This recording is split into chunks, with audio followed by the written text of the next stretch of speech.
पवित्र बाइबल जीवन देने वाली पुस्तक हिंदी ऑफिशियल यूट्यूब चैनल में आपका स्वागत है।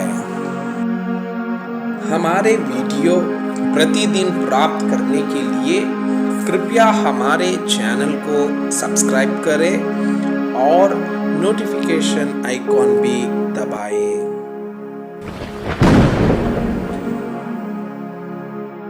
आज का पवित्र बाइबल पाठ दूसरा इतिहास के पुस्तक अध्याय 3।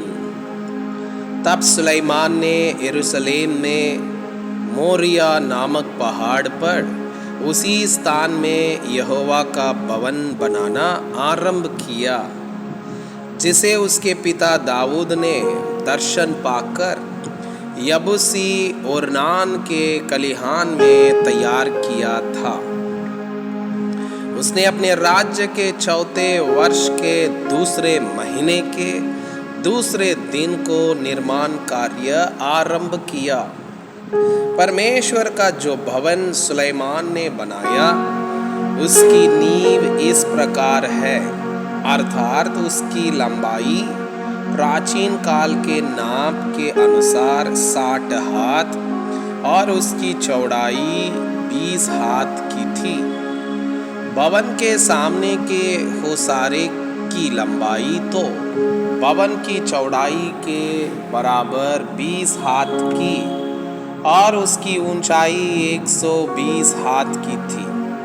सुलेमान ने उसको भीतर से चौके सोने से मढ़वाया।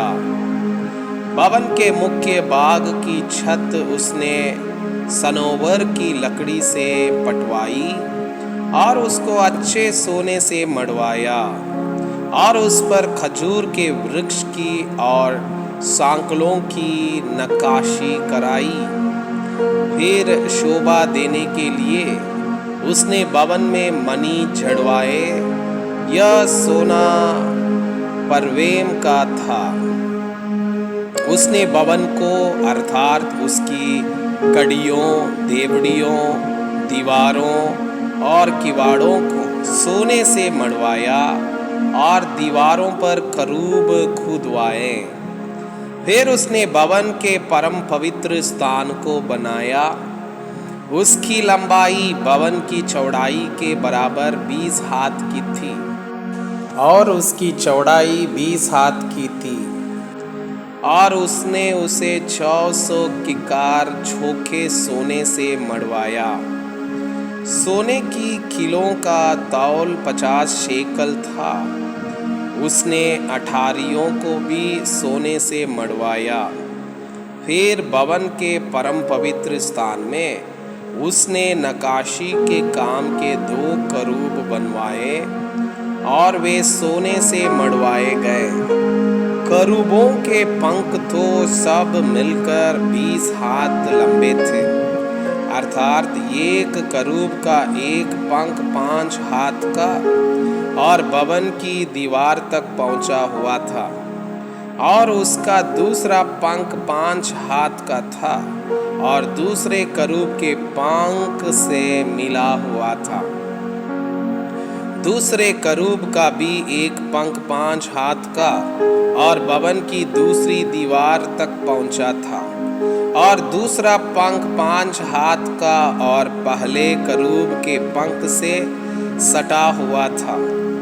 इस करूबों के पंख 20 हाथ फैले हुए थे और वे अपने अपने पांवों के बल कड़े थे और अपना अपना मुंह भीतर की ओर किए हुए थे।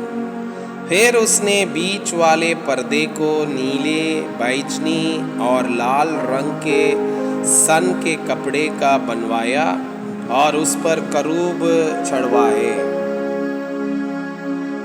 पीतल के 2 स्तंभ।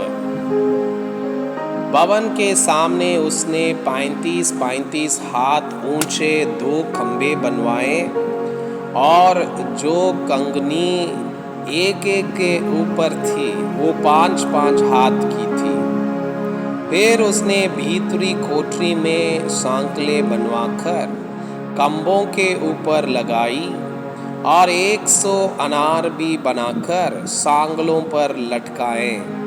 उसने इन कम्बों को मंदिर के सामने, एक उसकी दाहिनी ओर और दूसरा बाईं ओर खड़ा कराया, और दाहिने कम्बे का नाम याकीन और बाएं कम्बे का नाम बोआज रखा।